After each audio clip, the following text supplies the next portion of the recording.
The data streaming across Zivlora's console painted an impossible picture. The approaching vessel's power signature exceeded anything in the Confederation database by several orders of magnitude. Her secondary appendages trembled as she forwarded the readings to the central command hub. "Magnify Section Delta 9, ordered High Commander HFY, his normally calm voice carrying an edge that silenced the bustling command center. The main view screen shifted to display a portion of the human vessel's hull. Even HFY, a veteran of 3 interspecies conflicts, felt his respiratory sacs constrict at the sight. What initially appeared to be random patterns across the ship's surface resolved into row after row of what could only be weapon ports, each one larger than a standard Confederation fighter craft. "Tactical analysis," he commanded. Strategic Officer Rendoth stepped forward, her crystalline exoskeleton catching the light. "The vessel appears equipped with directed energy weapons, missile launch systems, and what our computers identify as mass drivers capable of accelerating projectiles to significant fractions of light speed. Conservative estimates suggest it could neutralize our entire defense fleet within minutes." The command center fell into uneasy silence, broken only by the persistent warning tones from the tracking systems. If they intended immediate hostility, they would have approached with stealth technology. Selfar reasoned, more to reassure himself than his officers. Their approach vector is direct, making no attempt to mask their presence. "Perhaps that is the message, Commander," offered First Minister Talvek, who had arrived moments earlier, his ceremonial robes disheveled from his hasty journey. A species confident enough to announce their arrival with such overwhelming presence may not fear our response. Zelfar studied the tactical display where 17 Confederation worlds glowed like precious gems against the void. Billions of lives under his protection, now potentially threatened by a species barely mentioned in xenobiological surveys. A curious Bictal race from an unremarkable yellow star, whose last official assessment classified them as pre-spacefaring, with primitive nuclear capabilities and significant internal conflict. "How?" he whispered, before realizing he had spoken aloud. "How did they advance so quickly?" Science Officer Miralan stepped forward, her 4 eyes blinking in rapid sequence as she consulted her datapad. "The last survey of Earth was conducted 97 standard cycles ago, Commander. Our xenobiologists noted their unusual technological progression, but deemed them centuries from achieving interstellar capabilities. A significant underestimation," Selfar noted dryly. The communications officer's voice cut through the tension.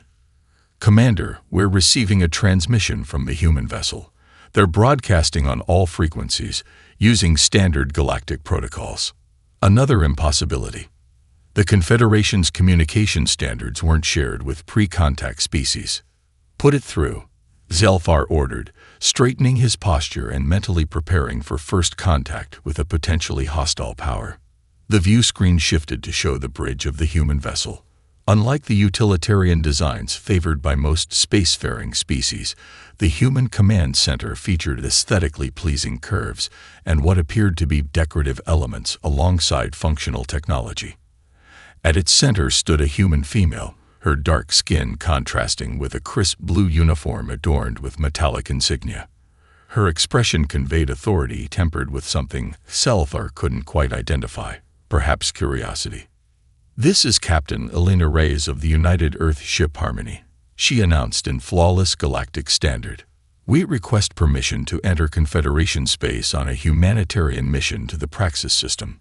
We have detected abnormal solar activity threatening inhabited worlds and offer our assistance." As translators confirmed the accuracy of her words, Selfar exchanged bewildered glances with his officers. The most intimidating warship ever encountered was named Harmony and claimed to come in peace. Either humans were the greatest deceivers in galactic history, or the Confederation had fundamentally misunderstood this emerging species. High Commander Zelfar stood motionless on the observation deck of Neutral Station Gamma, watching as the human vessel maneuvered with impossible precision for its enormous size. The UES Harmony dwarfed the station itself, casting a shadow across the reinforced viewport that made several junior officers step back involuntarily. "Their navigational control is remarkable," murmured Chief Engineer Vaxlori, her sensory tentacles quivering with professional interest, despite her obvious anxiety. A vessel of that mass should require significantly more space for approach vectors. Zelfar nodded silently. Every new observation of human capabilities only deepened the mystery of this species. The diplomatic team had spent the 12 hours since first contact analyzing every aspect of Captain Ray's transmission, searching for hidden threats or deception. They found none, which somehow troubled Excel far more than if they had. "Commander," Security Chief Vorkax approached, mandibles clicking softly in the gesture that indicated private information. "The human delegation is preparing to board. Our scans detect only standard diplomatic equipment and personal communication devices. No apparent weapons." "None that we can detect," Zelfar corrected. "Maintain alert status. Remember, we know almost nothing about their true capabilities." The airlock cycled, atmospheric pressures equalizing with a subtle hiss. The doors slid open to reveal a small delegation of 5 humans, 3 females and 2 males, each wearing the same blue uniform as Captain Rice, though with varying insignia.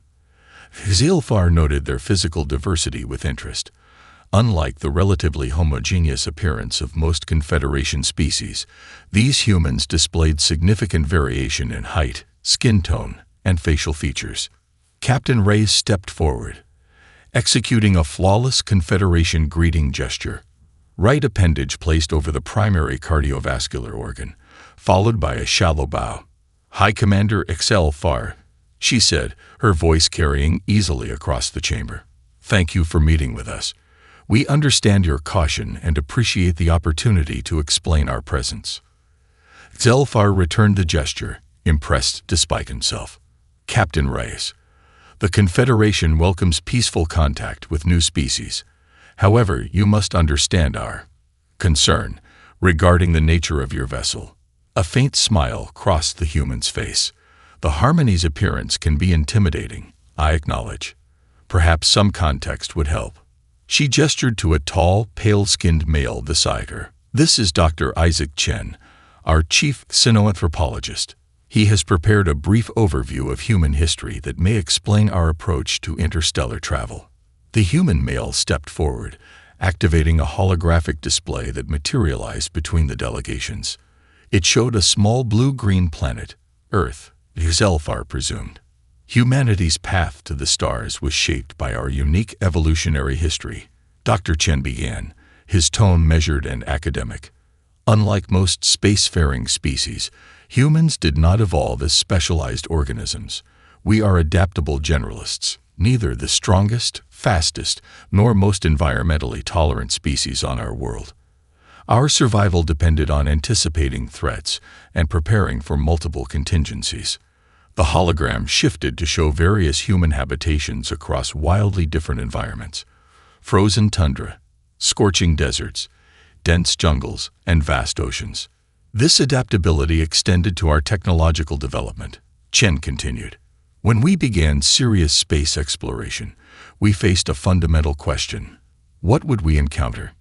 In the absence of confirmed information about interstellar civilizations, we designed our vessels to handle worst-case scenarios while hoping for best-case outcomes."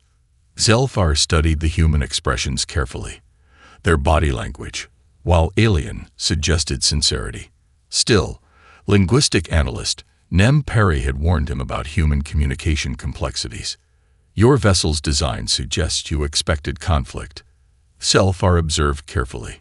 Captain Reyes nodded, her expression solemn. "We prepared for it as a possibility, Commander, not as a desire. The Harmony's primary mission is humanitarian response and scientific exploration.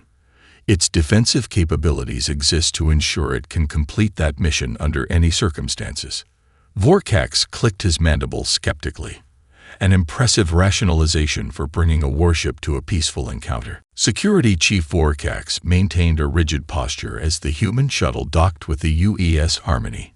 His elite security team, 12 veterans selected from 4 different Confederation species fidgeted with barely concealed nervousness.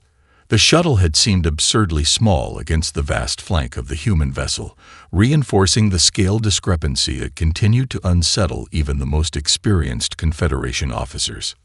"Remember," Vorkax instructed his team, mandibles clicking rapidly, "observe everything. Touch nothing without explicit permission, and maintain communication link with the station at all times." The airlock cycled with surprising quietness. Confederation technology typically announced pressure equalization with distinct audio cues. Instead, the massive doors simply slid apart with silent efficiency, revealing a corridor that defied all expectations. Where Vorkax had anticipated utilitarian military design, he found himself staring at walls adorned with vibrant artwork, depicting Earth landscapes and what appeared to be significant human historical moments. Soft ambient music played from hidden speakers, and the air carried subtle botanical scents rather than the sterile atmosphere typical of military vessels. Lieutenant Commander Ramirez, a compact human female with short silver-streaked hair, greeted them with the same formal gesture Captain Rice had used. "Welcome aboard the Harmony, Chief Vorkax. Captain Rice has authorized complete access to all non-classified sections, which constitute approximately 95% of our vessel." "What constitutes your classified sections?" Vorkax inquired immediately. Ramirez's expression remained professionally neutral. "Personal quarters, specific research laboratories with ongoing sensitive experiments, and certain propulsion system components protected by Earth patents."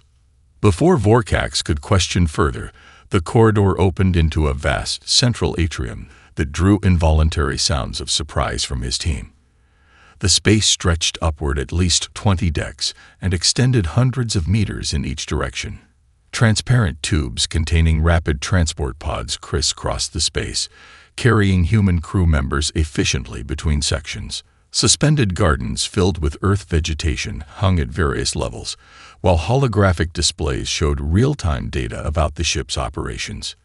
"This is our central hub," Ramirez explained. "It serves as both a functional transit nexus and recreational space for the crew." Vorkax's compound eyes struggled to process everything simultaneously. "This seems inefficient for a military vessel. Excessive open space creates structural vulnerabilities." Ramirez nodded.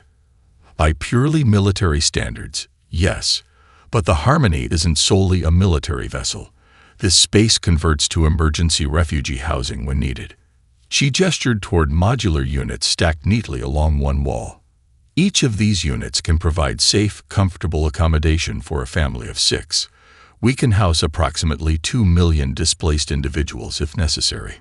The number stunned Vorkax into momentary silence.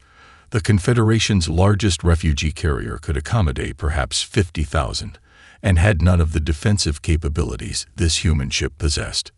Their tour continued through medical facilities that rivaled the Confederation's most advanced hospitals, agricultural sections capable of producing food for the ship's complement and additional populations, and engineering labs where human technicians worked on projects ranging from water purification to atmospheric stabilization. When they finally reached the command deck, Captain Rice was waiting, reviewing holographic displays of the Praxis system. "Your vessel's sensor range is impressive," Vorkax commented, studying the detailed solar activity data. "Our own monitoring stations haven't detected disturbances of this magnitude." Rice manipulated the display, expanding a section showing massive solar flares predicted to reach Praxis II within 36 hours. "Our long-range sensors were developed specifically to provide maximum early warning for stellar events. Humanity learned the hard way to watch our sun carefully." She turned to face Vorkax directly. "The situation is worse than your systems have detected. Without intervention, Praxis II will experience radiation levels that will penetrate standard shelters. Praxis II and IV will face severe atmospheric disruption." For the first time, Vorkax felt genuine concern replace his suspicion. "If your data is accurate, Our evacuation timeline is insufficient. Dr. Talia Chen observed with fascination as the Confederation scientists circled the holographic display of human evolutionary history. Their reactions varied by species. The insectoid Vitheri clicked their mandibles in apparent disbelief, while the amphibious Moraki leaned forward, their gill flaps pulsing with excitement. The conference room aboard the Harmony had been specifically designed for xenobiological exchanges, with adaptive seating and atmospheric controls to accommodate diverse physiologies. "You're suggesting," began senior evolutionary theorist Zek Small, his crystalline exoskeleton glittering under the room's lights, "that humans develop tool use before specialized biological adaptations. This contradicts established evolutionary progression models." Talia nodded, adjusting the hologram to display primitive human ancestors wielding simple tools. "Exactly. While most spacefaring species evolved specialized biological features first, your species' crystalline exoskeleton for radiation resistance, the Vitheri's compound eyes for multispectral vision. Humans remained relatively unchanged physically while our tools grew increasingly sophisticated." Commander Jackson entered the conference room, nodding respectfully to the gathered scientists before approaching Dr. Chen. Despite wearing the same blue uniform as the scientific personnel, Jackson's bearing unmistakably marked him as military. The Confederation visitors straightened instinctively in his presence. "Doctor, Captain Rice requests your presence on the bridge," he said quietly. "The Confederation cultural liaisons have some additional questions about crew psychology." As they walked through the corridors, they passed a section where human crew members were engaged in combat training exercises. Through transparent barriers, Confederation observers watched with visible concern as humans in protective gear grappled with each other, practicing hand-to-hand combat techniques with controlled but evident intensity. "Your visitors seem disturbed by the training," Jackson noted. Talia sighed. "They struggle with our contradictions. 10 minutes ago, these same crew members were participating in a music recital. The transition from creative expression to combat preparation confuses them." Jackson chuckled. "Wait until they see game night.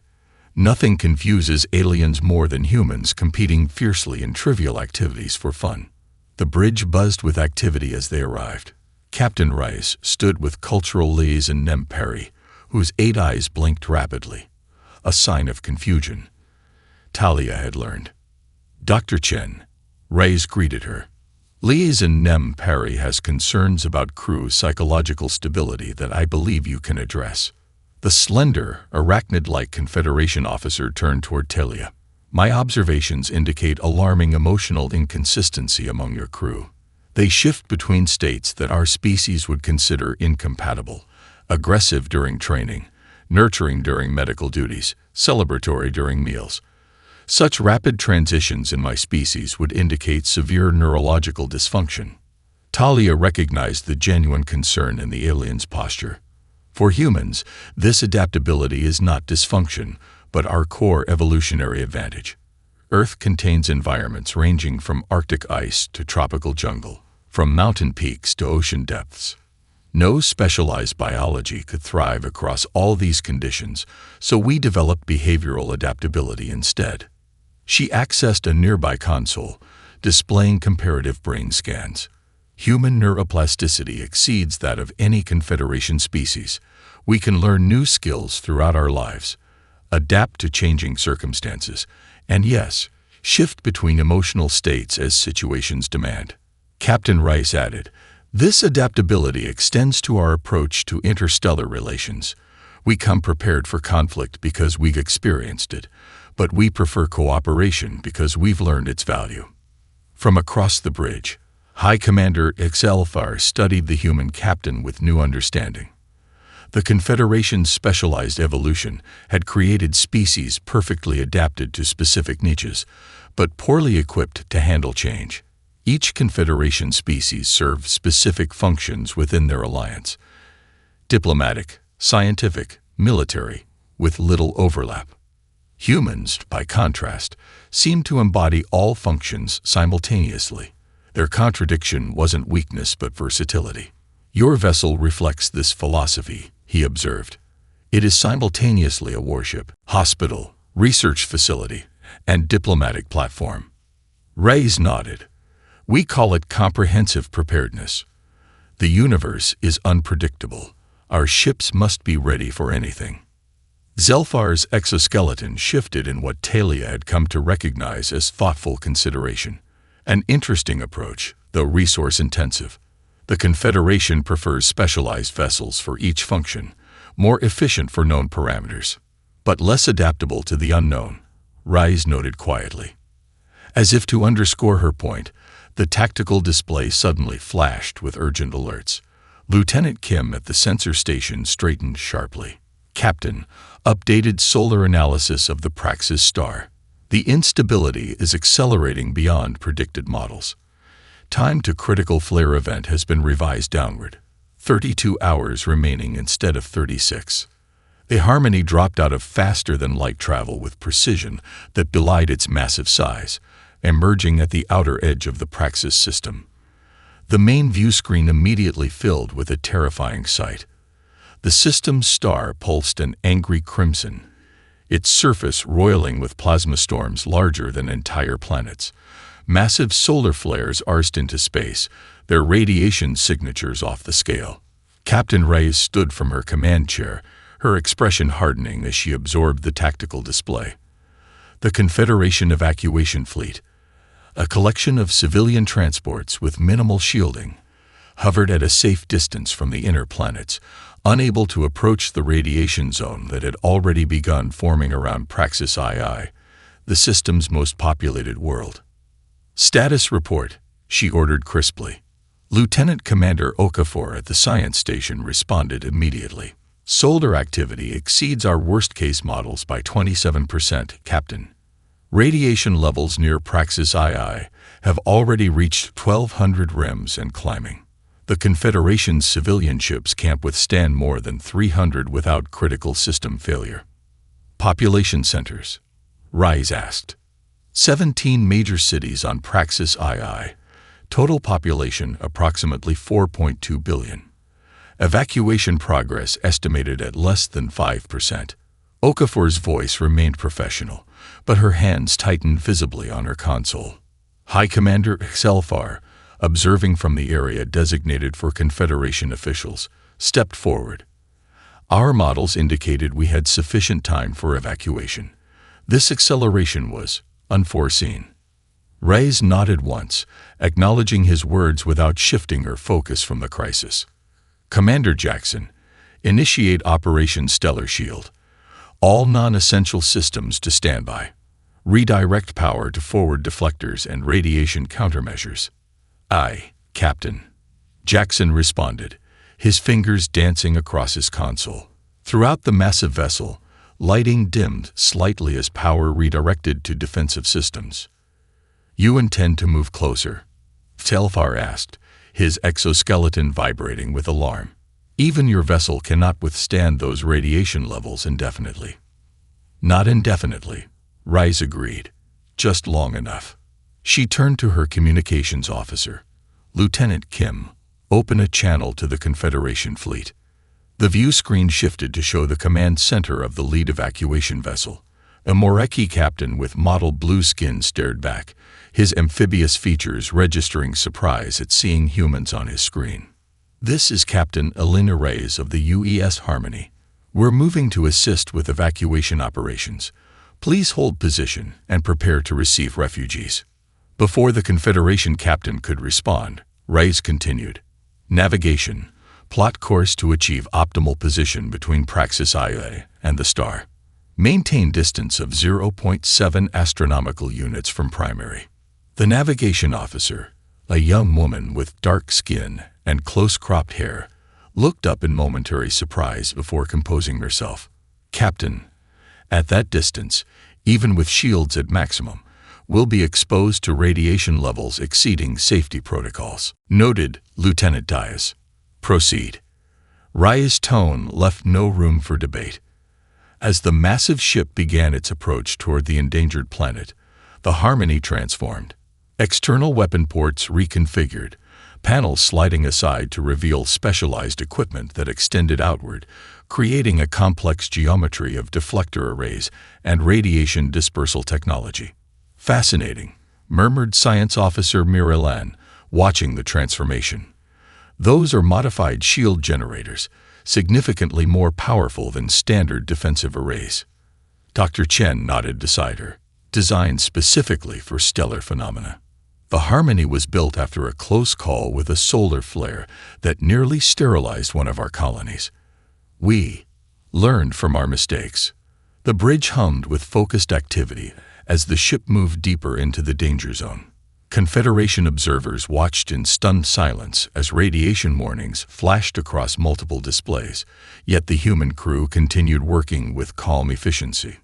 "Shield configuration at maximum dispersal pattern," reported Jackson, "absorbing approximately 68% of incoming radiation. Internal levels within acceptable parameters." The view screen showed Praxis II growing larger, a beautiful world of swirling blues and greens, its cities visible as glittering points of light against the darkness. Between the planet and the raging star now hung the Harmony, its massive form casting a literal shadow of protection. "Launch rescue shuttles," Rais ordered. "Priority to highest population density areas. Medical teams on standby to receive radiation casualties." From the Harmony's enormous hangars, hundreds of specialized shuttles streamed toward the planet's surface, each one shielded against the radiation and piloted by humans wearing grim, determined expressions. Zilfar watched in astonishment as the supposed warship positioned itself to absorb the stellar fury on behalf of strangers. "You're using a vessel of war as a shield." Captain Rais met his gaze steadily. "The best defense isn't always offensive capability, Commander. Sometimes it's simply being willing to stand between harm and those who cannot protect themselves." The evacuation proceeded with methodical precision. Human shuttles, each piloted by crew members wearing radiation-resistant suits, descended through Praxis II's increasingly unstable atmosphere toward population centers. Captain Rais monitored the operation from the bridge, her face illuminated by the harsh red glow of warning indicators. "Shield integrity at 74%, reported Commander Jackson, his voice steady despite the numbers steadily declining on his display. "Radiation levels increasing by 3% every hour. We can maintain position for approximately 19 more hours before critical systems begin to fail." Rais nodded, her eyes never leaving the tactical display showing hundreds of evacuation shuttles as tiny blue dots against the planet's surface. "Time estimate to complete evacuation." Lieutenant Kim at Communications looked up, his expression grim. "At current rates, 36 hours minimum, Captain." The Confederation's evacuation protocols weren't designed for this scale of emergency. A heavy silence fell across the bridge. The mathematics was simple and brutal. They could save some, but not all. "We need to accelerate," Rais stated. "Lieutenant Commander Okafor, reconfigure our tertiary shield generators to extend coverage to the Confederation vessels. If we can bring them closer, we can transfer refugees more efficiently. That will reduce our own protection by 20%, Captain," Okafor warned. "Understood. Proceed." As the human crew executed their captain's orders, the long-range sensor array suddenly issued a series of urgent alerts. Lieutenant Diaz at the navigation station straightened sharply. "Captain, multiple vessels approaching from Sector 7. Configuration unknown, not matching Confederation registry." The tactical display shifted to show 12 sleek, predatory-looking ships on rapid approach to the system. Their design featured aggressive lines and prominent weapon systems, with no identifying markers or transponder signals. Ambassador Luthvon, who had been quietly observing from the diplomatic station, stepped forward. His elongated features contracted with evident distress. "Trelcor mercenaries," he hissed. "They monitor distress frequencies and follow disaster reports. They're here to raid abandoned settlements and capture stragglers." High Commander Excelfar moved to the communications station. "I must warn our evacuation fleet. Our civilian vessels have minimal defensive capabilities. Captain Rice studied the approaching vessels, her expression hardening. Commander Jackson, tactical analysis. Jackson's fingers flew across his console. 12 mid-range combat vessels. Probable crew complement 30 to 40 each. Armament appears to be primarily disruptor-based with moderate shield technology. Against our capabilities.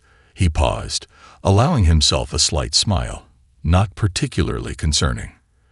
They're not expecting military resistance, Rice noted. They're expecting vulnerable refugee ships. She turned to face HFY. Commander, with your permission, the Harmony will handle this threat. Zelfar hesitated only briefly before nodding. Granted, Captain. Rice returned to her command chair. Maintain evacuation operations. Lieutenant Kim, open a channel to the lead mercenary vessel. The view screen shifted to show a dimly lit bridge crowded with rough-looking humanoids. Their captain, a scared individual with cybernetic implants visible along his jawline, leered at the human officer. This is unexpected, he growled in accented Galactic standard. What business does Earth have in this backwater system? This is Captain Elena Reyes of the UES Harmony. The Praxis system is under Confederation protection and currently experiencing a Level 1 disaster event. All unauthorized vessels are ordered to withdraw immediately. The mercenary captain laughed, displaying sharpened teeth. Or what, human? We've already captured several transports attempting to flee the outer mining colonies. Their occupants will fetch excellent prices in the unregulated territories. Reyes' expression remained impassive, but her voice cooled noticeably. That was your first and final warning. Release all captured vessels and withdraw, or face the consequences. Your vessel may be impressive, Captain, but you're currently occupied with a solar event. You can't maintain your position shielding the planet and engage us simultaneously. The mercenary's confidence was palpable. We'll take what we want, and you'll be forced to watch or abandon billions to radiation death. The bridge fell silent as all eyes turned to Captain Reyes. The human officer's posture shifted subtly, a straightening of the spine, a slight forward lean. When she spoke again, even the Confederation observers felt a chill at her tone. Lieutenant Diaz, maintain our shield position. Commander Jackson, weapon systems to active status. Target engines and life support only. She rose from her chair, facing the screen directly. It seems you misunderstand our capabilities. Allow me to educate you.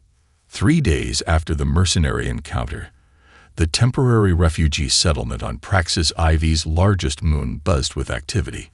White modular structures extended across the previously barren landscape, organized in efficient concentric circles around central resource hubs. The Harmony maintained orbit overhead, its massive presence a reassuring sight for the displaced population. Xenobiologist Dr. Talia Chen worked alongside a Confederation medical team in one of the emergency treatment centers, analyzing radiation exposure patterns in different Confederation species. The vast difference in physiological responses had required the humans to rapidly adapt their treatment protocols. The crystalline exoskeleton of the Vithari actually amplifies certain radiation wavelengths, she explained to her team, pointing to diagnostic scans. We need to modify the chelation formula to account for this. Nearby, a young Vithari child watched with fascination as engineer Maria Santos repurposed components from a damaged shuttle into a water purification system. The engineer had spread the parts across a makeshift workstation, her toolkit open beside her. Can you really make clean water with those pieces? The child asked, four-fingered hands reaching curiously toward a glittering circuitry panel. Santos smiled, gently guiding the small hands. This was designed to regulate power flow to the shuttle's targeting systems, she explained. But the microfilters work just as well for purifying water. Technology is all about finding new uses for existing tools. The child's mandibles clicked in the Vithari equivalent of delighted laughter. Like your big ship that fights stars and bad people. Santos nodded, her expression softening. Exactly like that. Across the settlement, Captain Rice and High Commander XL Fark conducted an inspection tour. The atmosphere between them had transformed from cautious diplomacy to something approaching genuine respect. Confederation citizens nodded respectfully as they passed, a stark contrast to the fear their presence had initially evoked. "Your crew has accomplished in 3 days what would have taken our specialists weeks," Salfar acknowledged, gesturing toward a nearly completed atmospheric processing plant. "Your adaptability continues to impress." Reyes watched a team of human engineers working alongside Confederation technicians, the two groups having developed an effective communication system despite their physiological differences. "Necessity has always driven human innovation," she replied. "Our history is filled with examples of repurposing technologies for unexpected situations." They paused at an overlook, taking in the full scope of the settlement. In the distance, several of the Harmony shuttles were visible, their crews helping to establish a permanent power grid. "The mercenary vessels have been transferred to Confederation custody," Salfar noted. "Many of our officials remain." "Astonished at how efficiently your security teams neutralized the threat without destroying the ships or losing the captives." Reyes nodded. "Precision over power. It's a philosophy we've learned through difficult lessons." "A philosophy not immediately apparent from your vessel's appearance," Salfar observed. "Form follows function," Reyes replied. "A Harmony looks intimidating because sometimes intimidation prevents conflict. But its true purpose has always been preservation, not destruction." Their conversation was interrupted by Commander Jackson approaching with a datapad. "Captain, final evacuation numbers from Praxis II. We managed to evacuate 3.8 billion individuals before radiation levels exceeded survivable parameters. An additional 250 million reached Confederation shelters on Praxis V." Reyes' expression tightened almost imperceptibly. "And the remaining population?" Jackson's professional demeanor faltered slightly. "Approximately 150 million remained in the most remote regions. We couldn't reach them all." A heavy silence fell between them. For all its technological marvel, the Harmony hadn't been able to save everyone. Salfar observed the human officers' reactions with newfound understanding. Their faces reflected a grief that transcended species differences, not satisfaction with those saved, but sorrow for those lost. "Without your intervention, all would have perished," Salfar said quietly. "The Confederation will never forget this." Reyes nodded once, accepting his words while clearly not finding complete comfort in them. "We'll establish a memorial once the settlement is secure," she stated. "Every name we know will be recorded." In that moment, Salfar finally understood what had confused him about humans since their arrival. The Confederation's specialized evolution had created clear distinctions between their warrior, scientist, and diplomatic castes. Humans possessed no such separation. They grieved for those they couldn't save even while celebrating their victories, carried weapons they hoped never to use, and built technologies designed to adapt to circumstances they prayed would never arise. Their contradictions weren't weakness but wisdom, born from a planetary history that had taught them to prepare for the worst while working tirelessly for better outcomes. One standard galactic year later, High Commander Salfar stood on the observation deck of the newly commissioned Confederation vessel Promise, the first of what would be called the Harmony-class multifunction ships. Though smaller than its human inspiration, the Promise incorporated many design principles from the UES Harmony, blending Confederation technology with human adaptability. The observation deck featured a memorial wall, names of those lost during the Praxis disaster etched in 17 different languages. Salfar paused before it, noting how Confederation citizens from all species regularly came to pay respects. The shared loss had united them in unexpected ways. "Beautiful craftsmanship," noted Captain Elena Reyes, who had arrived for the commissioning ceremony. "Your artisans captured the spirit perfectly." Salfar's exoskeleton shifted in what humans now recognize as his equivalent of a smile. "We had excellent teachers. Your engineers were remarkably patient with our questions." The two leaders moved toward the viewports, watching as Confederation and human crews conducted joint training exercises in space. The sight would have been unimaginable a year earlier. Confederation specialists working alongside humans, each learning from the other's approach. The Federation Council has officially approved the Joint Defense Initiative. Zelfar informed her. 7 more vessels of this class are already under construction. Earth's Parliament ratified the agreement yesterday, Reyes replied. The UES Concordia will remain stationed in this sector to assist with the Praxis Rehabilitation Project. They stood in comfortable silence, watching the stars. So much had changed since the day the Harmony had first appeared at the edge of Confederation space, triggering the automated warning system. Warning. Human warship incoming. Prepare for the worst. How is the new protocol functioning? Reyes asked, a hint of amusement in her voice. Zelfar activated a nearby console, bringing up the current automated response programming. Much improved, I believe. When human vessels are detected, the system now broadcasts, human ship approaching, prepare for cooperation. Though some of our more traditional counselors suggested prepare for unexpected solutions might be more accurate. Their conversation paused as the station's alert system activated, its tone distinctive but not alarming. Attention all personnel. Long-range sensors detect unknown vessel approaching from Vector 227 Mark 43. Configuration matches no known species in database. Zelfar and Reyes exchanged glances, both moving simultaneously toward the command center. By the time they arrived, the station's senior staff had assembled, alongside visiting human officers. Analysis? Zelfar inquired. Senior sensor operator Zivlora, promoted after her role in the first human contact, manipulated her console with practiced ease. Vessel is approximately 1/3 the size of the Harmony. Design suggests technological advancement, but purpose unclear. No weapons detected, but unusual energy signature around the hull. Reyes studied the readings, her expression thoughtful. Reminds me of theoretical designs for xenobiological research vessels. The energy field could be adaptive environmental containment. First contact scenario. Zelfar concluded. Recommendations, Captain. Without hesitation, Reyes outlined her thoughts. Joint reception team, Confederation and human representatives. Neutral meeting ground, open communication frequencies on standard mathematical patterns. Approach with caution but without obvious military presence. Zelfar nodded in agreement, then paused, mandibles clicking softly in amusement. And what warning should our automated system broadcast?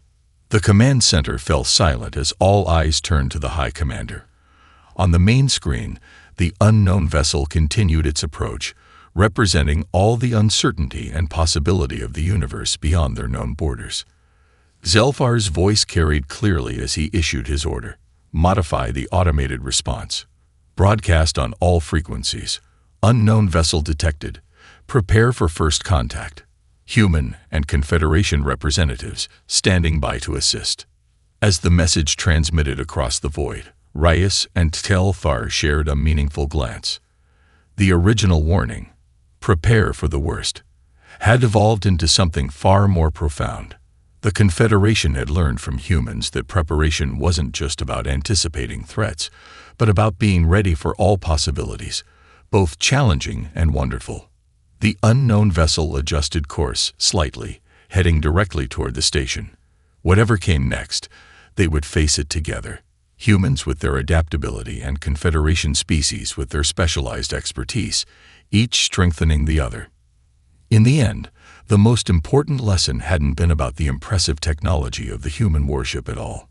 It had been about the hearts and minds of those who built it, beings who had faced the worst their world and their own nature could offer, yet still chose to use their hard-won strength to protect rather than conquer, to build rather than destroy.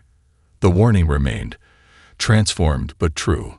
When humans arrived, one should indeed prepare, not for conquest or destruction, but for unexpected solutions to impossible problems, for courage in the face of disaster, and for allies who understood that preparing for the worst was how one created the opportunity for the best to emerge.